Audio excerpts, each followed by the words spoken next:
doctor walks into a hospital room.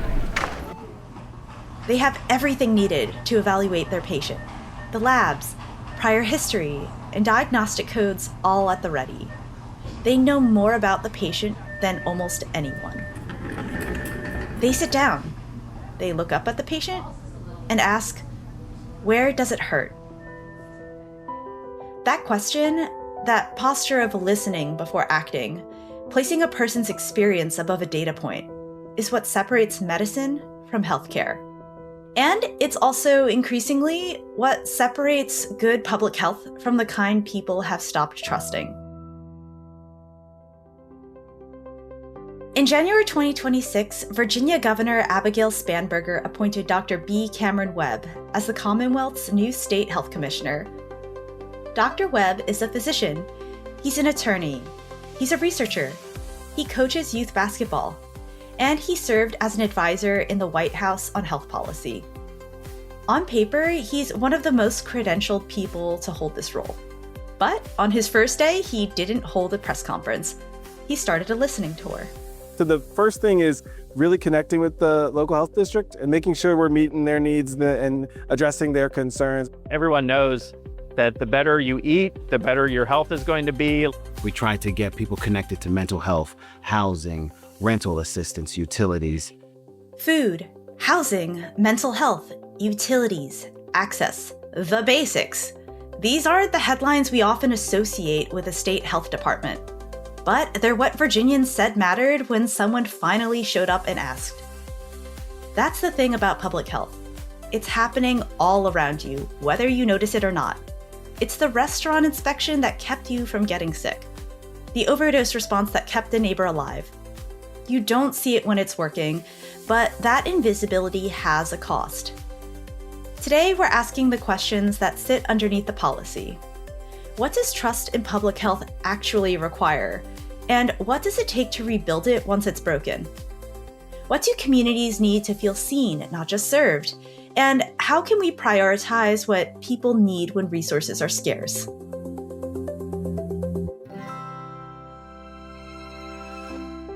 This is Empathy Affect, the Forest Marsh Media podcast that explores the human side of government. I'm Melissa Sosinski, and today we're going to Virginia to find out what happens when a public health leader decides that listening is the strategy. Dr. Webb, welcome to Empathy Affect. It's an honor to have you on the show to discuss your leadership and service to the people of Virginia. Well, thanks so much for having me. I'm excited to be here today. Of course. So I just want to set the stage by picking your brain on your really amazing background. You're a physician, an attorney, a researcher, and a youth basketball coach. Now you're the state health commissioner for Virginia. When you think about the through line connecting all of those different identities, what is it? What have you always been trying to do? Yeah, I like to say everybody has to have a true north. I think mine has been about equity and justice. That's kind of been the through line. And I know you may say even with youth basketball coaching, but even there as well, that idea of making sure that everybody everywhere has opportunities. And I'll use the example of basketball, but we secured funding so that girls from the Petersburg area, from parts of Central Virginia, could travel with us to these tournaments that are usually cost prohibitive for some kids to participate in, right? So it's about entering that space with an eye of creating access and opportunity for everybody. And I think that for me, over the course of my professional career, it's really been trying to find ways to leave communities, 1% better than I found them. And more than that, also trying to make sure that I put the community first, that I recognize that primacy and how important it is to be beside them or behind them, and when I'm working alongside communities. So I think that's so huge. But it was about gaining a skill set that I could ultimately contribute to addressing those needs and concerns. And I feel like that's what I'm on my path to doing. Yeah. I appreciate the fact that you brought up your coaching too, because as someone who was a student athlete myself and felt a lot of mentorship and support professionally, even from those coaches, it matters a lot. So great to see that coming through in your approach too. You grew up in Spotsylvania. trained at some of the country's top institutions, worked in the White House even across multiple administrations, and then you came home to Virginia. So, what drew you back, and what does it mean to you to serve the state you're from? Yeah, I mean, I think you just hit the nail on the head. Like it's about coming home and supporting home. And my wife Leanne, she's from Appomattox County. I'm from Spotsylvania, and so Charlottesville is where we met. That's where we went to college, and it's right in the middle. And so it made a lot of sense for us to come home, for our kids to be connected to our parents and extended families, but also to just pour back into the communities that raised us, that shaped us, and I think that was huge. And it really started off just wanting to plant ourselves here and be a part of the community that mattered so much to us. And really quickly, you just find yourself saying, "Hey, I can help. I can help on this. I can help on that," and digging a little bit more. So it's powerful. One of the fun things I will say, and I started off my time as commissioner doing a listening tour, but the number of times I've run into people who I either played high school sports against, or they knew my basketball coach, or my mom was their teacher in Orange County. Like it's so interesting how small Virginia can be. And I think that's also special when you have that personal connection to the place where you're really pouring your heart into your work. I think it's powerful. Yeah, absolutely. As someone who grew up in Jersey and came back myself, my husband's from Jersey too, so I know what it's like to feel rooted back in your community and to give back. Yeah. So I really love that. You just mentioned the really extensive statewide tour that you were on at the beginning of your time as a commissioner. I think that, starting with a tour like that, listening, hearing where people are maybe facing barriers or where you need to, step in and help support is a really deliberate choice. So, what were you trying to understand in that tour that briefings or data couldn't just tell you? Um, you know, I'm an internal medicine doctor by background, and every time I'm in a hospital or in a clinic, I have data on a patient. I have a chart, I have their vitals, I have their labs, I have their prior medical history. I have all this information on somebody before I ever even meet their gaze, I see their face. But yet and still, when I walk in the room, I ask them where it hurts and I listen for their answer. And then we work together to find the strategies to help them, right? I think this is similar. Walking into this role, I had a lot of data, I had a lot of information, I had a lot of anecdote. But what was really critical was that I start off by walking into rooms across the Commonwealth and asking people where it hurts, asking what the pain points were, asking what the pride points were, where people were really excited about what was going on that was good. Because that's when you really get the deeper understanding of an organization, an agency, and how it's connected with community. And so yeah, that intentional choice was really rooted in getting what I think is probably the most important data point, which is the feel for where people are. And there's 8.8 million Virginians. So of course we haven't heard from everybody. It was trying to design a process over the first 2.5 months where we could listen intentionally and get a good starting point. And I always say the listening tour will continue, right? That's the posture of this agency. That's the posture of my role, my leadership in this agency, is that we always want to show up in communities listening. But the other thing I keep in mind is, I helped lead through the COVID response at the federal level. And I remember how when we were in a public health crisis, how we were scrambling to build connections in community or to, rapid fire rebuild trust, where you're like, I know we don't have the best relationship, but just trust me, you need this, public health intervention.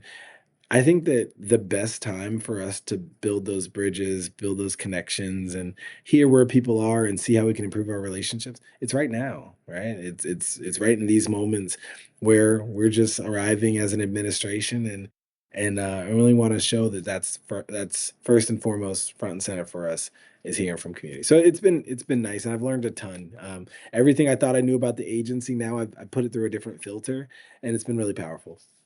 Was there anything in particular from that tour that stood out to you?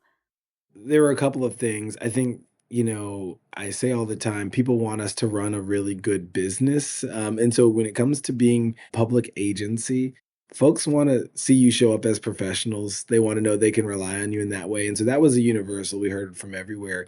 Certainly, we heard people wanted equity to be centered, right? And I think that's interesting if you put it in the national context of conversations around equity. People wanted to make sure that all communities in their area were seen, heard, viewed, and valued, and that came up over and over again. Folks feeling either invisible or feeling like they weren't being regarded or respected or approached when decisions were being made, and that idea of centering community was key. Also, connecting with some of the social factors that impact health, right? As a public health agency, we heard a lot about housing, about food access, about transportation, about economic stability. And when you put that in the context of the governor's, efforts around affordability, you can see there are some really clear connections there. And then I will say, even though the venue was different when I was in Northern Virginia or I was in rural Southwest Virginia, so many of the same issues or concerns were being raised in terms of like core public health challenges, which tells me we have, you don't always have the opportunity to have a rising tide lift all boats, but we do in some areas have this opportunity to create interventions that work across the state. And I think that was really cool to see the commonalities between them, even despite how different regions of the Commonwealth are. Yeah, absolutely. Around the time of this recording, too, the Virginia Department of Health just released a 2025 to 2029 plan for well-being, and it lays out a 5-year roadmap across 6 priority areas. So infant mortality, substance use, obesity, firearm-related deaths, and housing and economic stability, which you sort of just touched on. And so it's a really holistic approach. And what also strikes me about this plan is that it's built on community input, which you were just emphasizing. So how does a document like this actually function as a living leadership tool? And how do you make sure it drives action, especially after hearing so many fresh concerns and input from Virginians throughout the listening tour? Yeah, I think the Partnership for Healthy Virginia, which is the entity that pulled together this plan for well-being, that's it's the Virginia Department of Health, it's VHHA, so the Hospitals Healthcare Association, but it's also so many partners, other agencies, so many folks poured into that document over the course of years, right?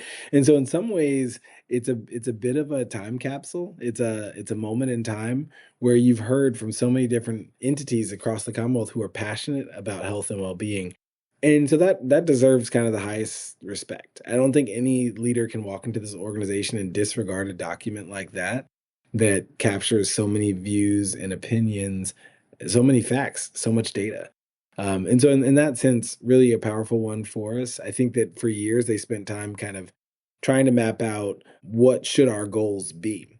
And goals should be big, they should be audacious, they should be impactful. And I think the plan for well-being has all of that. So in that sense, I think the plan really does give us a great blueprint. It's our state health improvement plan, which is exactly what the document is designed to be.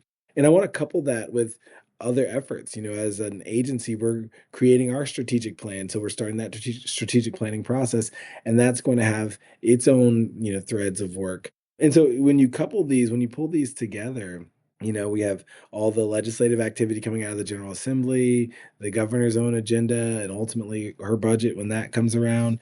So you're going to have all these opportunities to advance policy, but I think this becomes one of those anchors, one of those tent poles that we look back to when we say, well, this is what communities have asked for. How do we operationalize that? And I think that's one of the exciting opportunities. And now you couple that's the state health improvement plan. We've got all across the Commonwealth, kind of the community health assessments, community health improvement plans. And as they say, all politics is local, all public health truly is local. So even though we can describe kind of what those key themes are across the state, making sure that we're tailoring those to the needs and concerns of individual communities, that's also so key as well. Yeah. Speaking of the individual concerns of communities, you were mentioning equity, and you've talked at length before about stark disparities in health outcomes. There are places like Petersburg that have seen far higher hospitalization rates for diabetes, hypertension, and high blood cholesterol compared to, other communities, maybe like Northern Virginia. When you were on your tour and just looking at the data, sitting across from people even, especially in some of those more rural communities, what did they tell you was standing between them and being healthy? So a few things I'll say. A lot of times access is what people felt like was standing between them and being healthy. Parts of rural Southwest, just not having the number of providers that other parts of the Commonwealth have, whether that's in mental health or in primary care or specialty care, and having to travel sometimes to different states to get that access to care. I think that was a key. When we talk in public health, a lot of times we talk about prevention, and so sometimes it's access to healthy foods, right? When we're talking about preventing some of these obesity related illness, when you talk about hypertension and diabetes and the impact we have there. So definitely heard access being a theme. I want to double click though on you highlighted Petersburg. And for as much as we can point to Petersburg for some negative health outcomes, I felt so much pride from the community in Petersburg about the way that community groups, organizations, and entities come together to try to take care of their community. Mhm. And I think what they talk about is decades or generations of economic disinvestment. Talk about kind of a perfect storm, if you will, of circumstances that can lead to worse health. But it's hard to prove the null hypothesis, right? But for some really incredible efforts from community organizations and leaders, you would see an even more dire story in Petersburg. So I think what was really interesting is that one of the things they have in spades is they have a lot of community engagement and alignment around addressing health challenges, and I think that was also interesting and inspiring to see. We have different health challenges all across the Commonwealth. I think that ultimately what we want to do as an agency is we want to make sure that we show up for people where they are when they need us, and that we're always present, we're always ready to engage and support. And we've got amazing local health district leaders who are usually, in a lot of instances, we call it kind of the chief health strategist for their community. So they're looking at what are the factors locally that are driving negative health outcomes and how can we address them. And we touched on some of those factors in the plan for well-being, but every community has slightly different ones. So I think it'll be exciting as we move forward to say, how can we rally resources to these communities? How can we create efficiencies? How do we create kind of the laboratory of the communities, right? Where we share ideas and share experiences, share partnerships. So I think there's a lot of opportunity for sure. Yeah, and I really appreciate you also spotlighting their own agency where they're trying to take action, because oftentimes we like to talk about the challenges people are facing, but not necessarily how they're, looking to address it themselves or how they're, connecting with state agencies to be able to take them on. You've previously said a powerful quote that I was really drawn to. The most powerful data isn't a chart or a dashboard, it's in lived experience. So now that the tour is behind you, you've had a few months under your belt in this position, how are you actually translating what you heard into decisions? What does that pipeline from community voice to policy look like in such a large agency?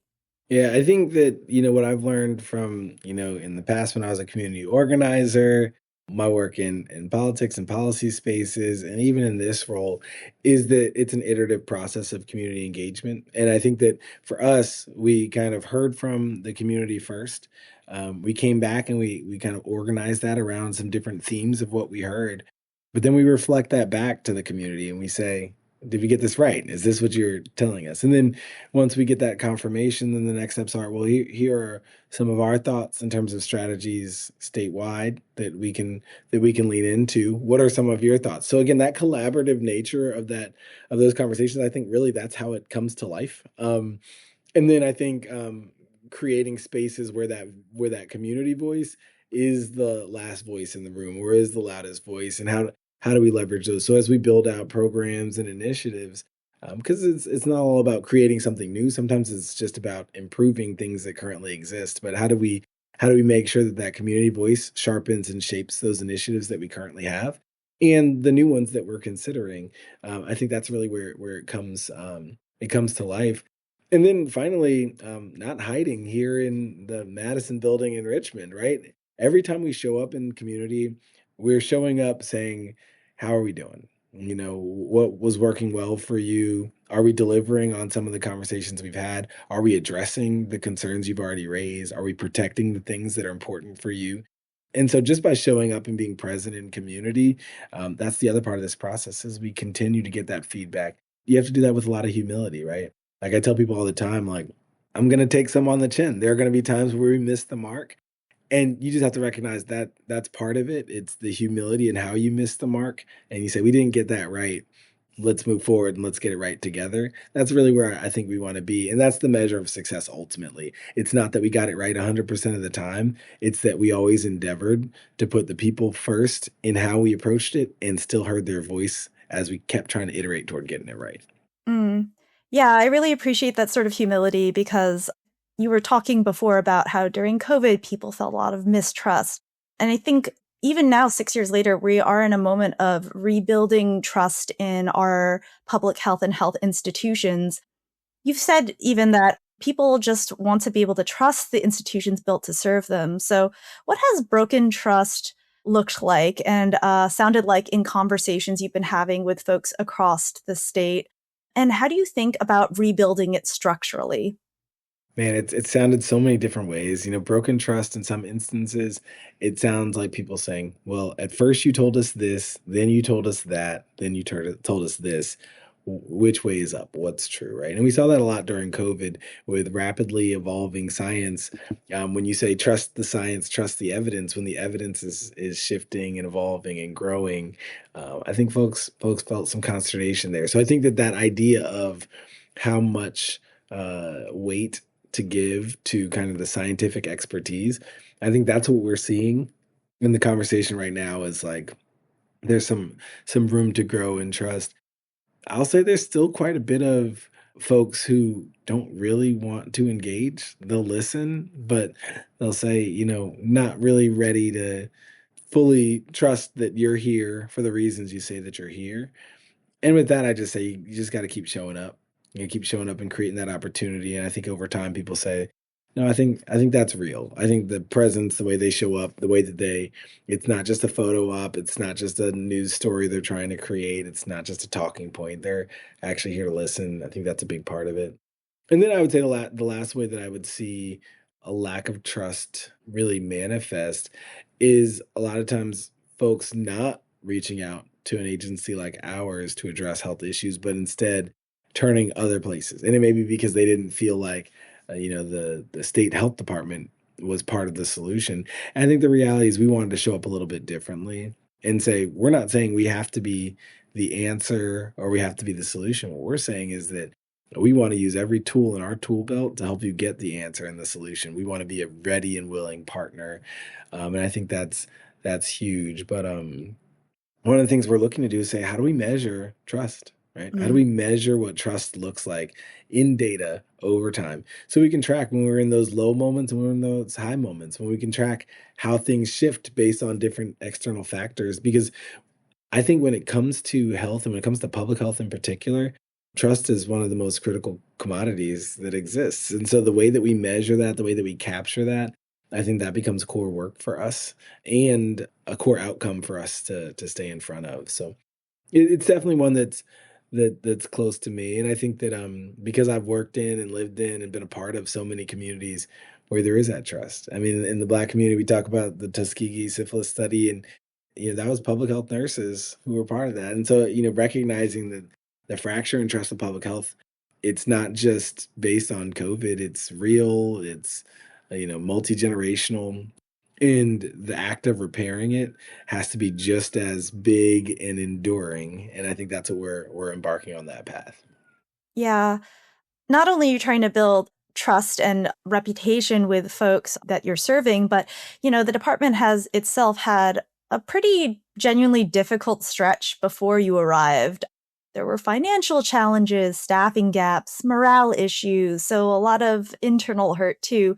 So when you step into an institution that has quite a bit of healing to do, how do you lead with credibility before you've had the time to demonstrate results? Yeah, it all goes back to that listening posture.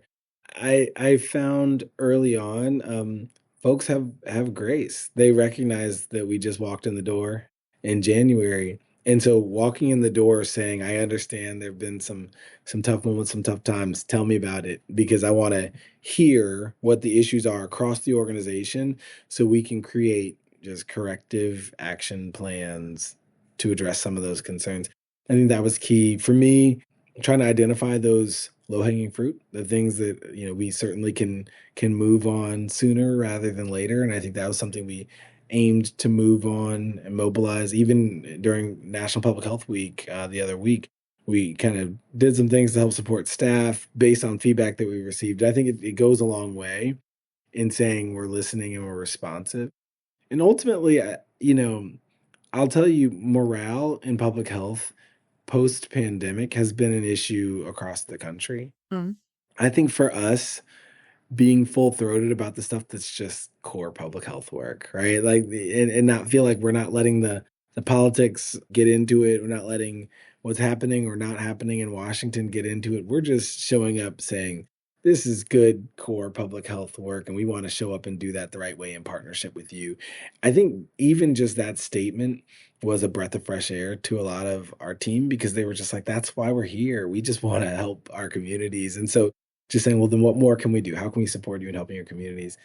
And I think just showing up, the listening tour, and I didn't know this on the front end, but just being there and talking to folks, can't tell you how many people were just like, I've never seen a commissioner, I've never talked to a commissioner. And it was surprising to me, because these are people within this organization.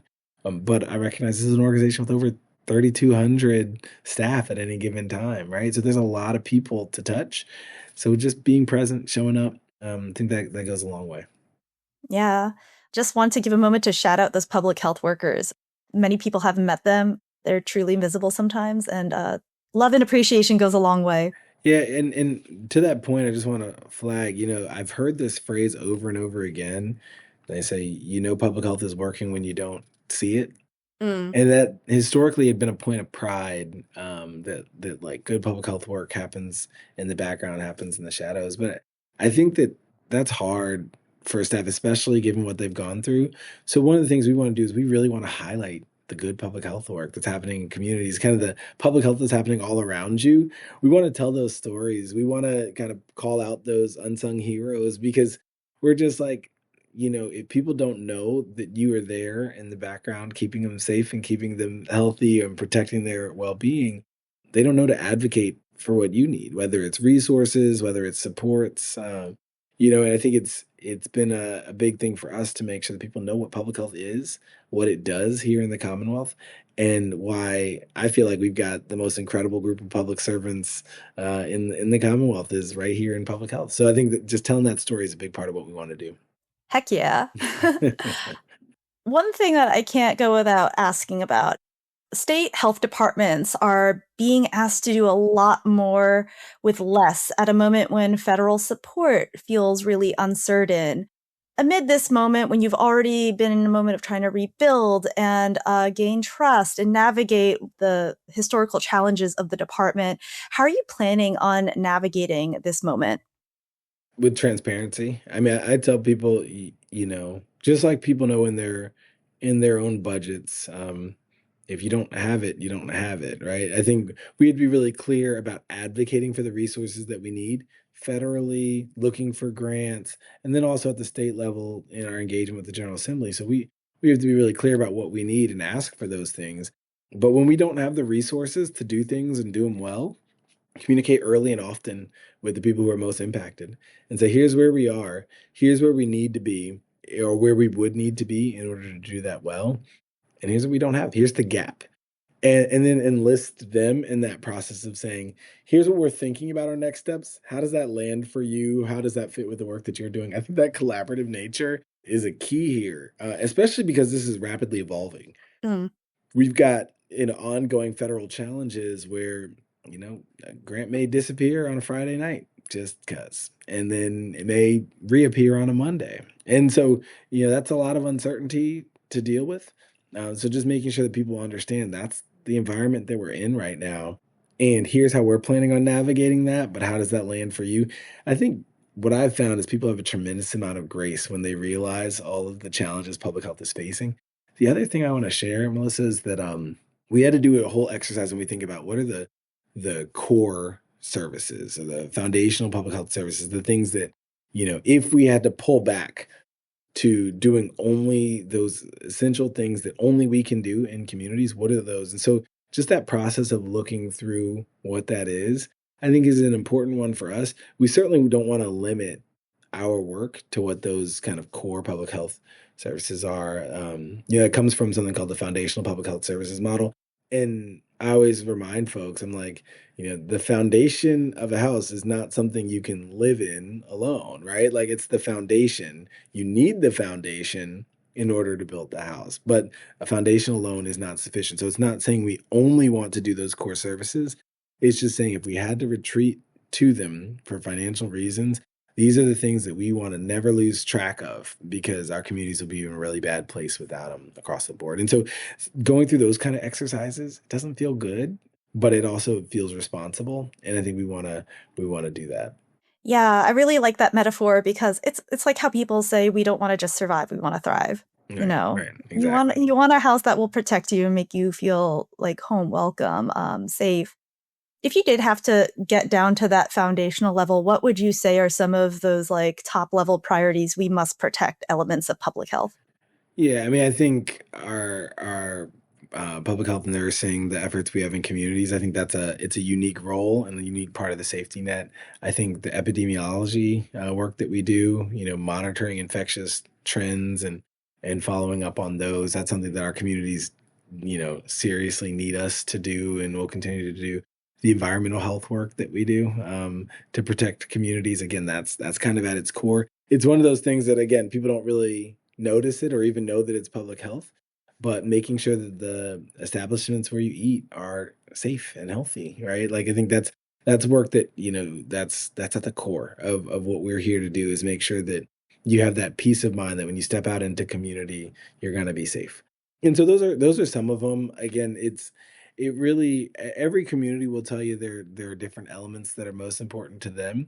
But I think for us, it's always making sure like the emergency preparedness stuff, we've got that. We make sure that we're ready to support communities, immunization programs, right? Like I feel bad listing them off because I'm like, I don't want to leave anybody out. It's And like there's picking so a many, favorite child. yeah, I know. Like you're all my favorite children. But I do think that, when I go back to it, I'm just like, what are the things that if we didn't do it, it wouldn't get done? And those are the things that, we'll go to the mat on. I'm like, we've got to continue to support this. We got to continue to fund this. We got to continue to invest in this. And there's so much even be above and beyond that. If you look in the maternal health space right now, there's a ton of really critical public health work being done all across the Commonwealth that without it, the infrastructure currently doesn't exist to support the needs of expecting mothers. But I think that's where we say that's core work for so many of our communities. Some of the work to address health inequities, right? Like, some of the core programmatic stuff that's, doing some preventive health work, that's core. It's critical to us. Some communities need more of that than others. They don't have as much of a primary care footprint. So it does shift a little bit by the locality, but I think that across the board, we just want to make sure that we are supporting that core, that foundation the best we can, and then building on that to provide good health. Yeah, absolutely.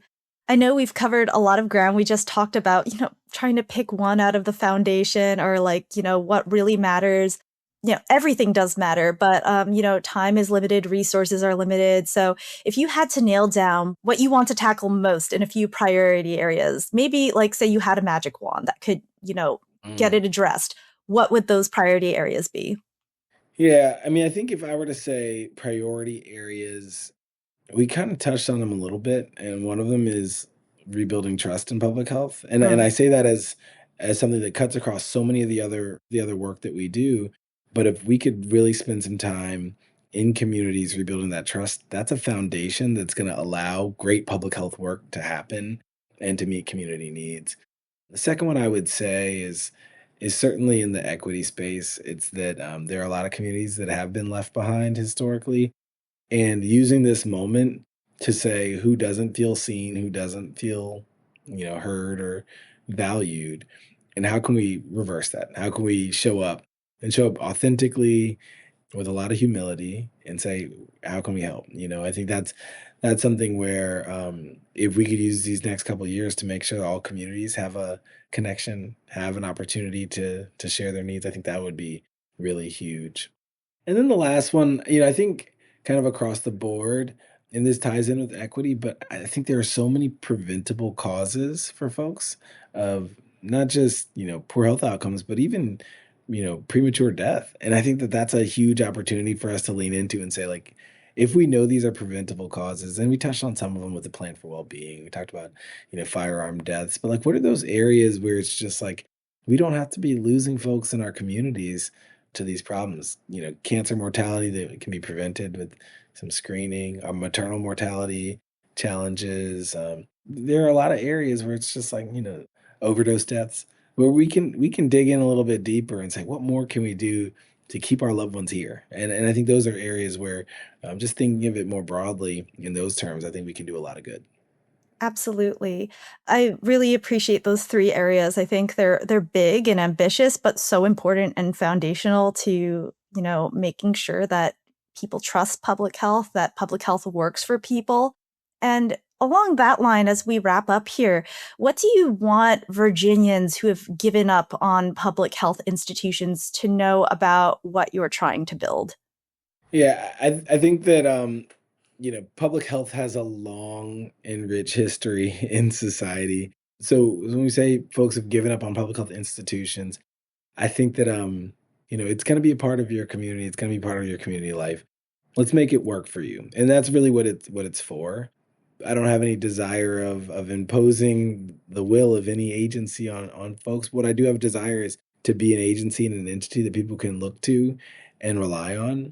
And that's not just me. I have to give a shout out to Dr. Karen Shelton, who was the commissioner before me. She shared that heart and that spirit. And I think that regardless of what political party is in leadership in this Commonwealth, if the heart of public health is always there, we want people in communities to always feel supported, loved, cared for, again, seen, heard, viewed, and valued. If that's where we are, and I feel like that is something that's nonpartisan at its core. And so I like the idea of removing a lot of the politics from public health and getting folks to realize that, hey, we just want to build with you. We want to build safer, healthier communities with you. And we recognize it takes some time, but we're here for the long haul, right? That's what's been really fun for me, is that I tell folks all the time, the longest serving commissioner in the history of Virginia served for 25 years.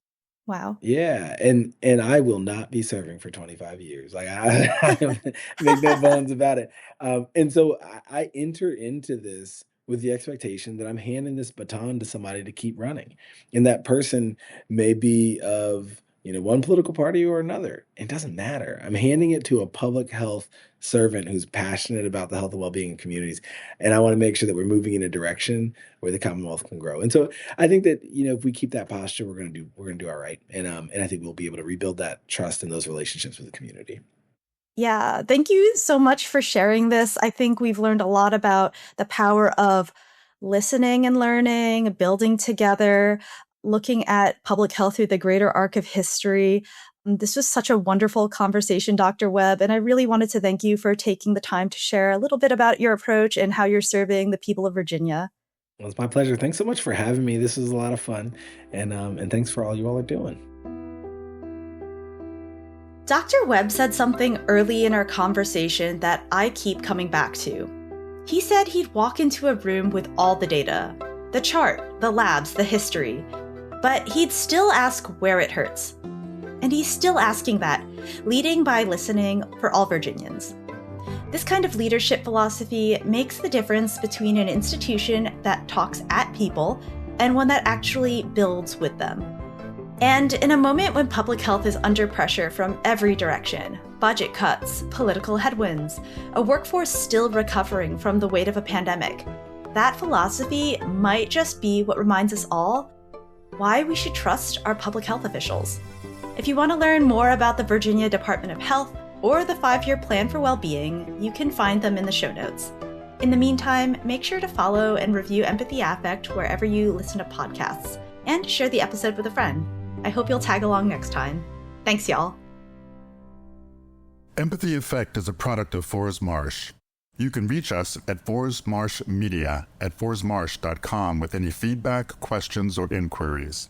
If you want to know more about today's guest, are interested in participating with Forrest Marsh, or becoming part of our community, check out our show notes for more information.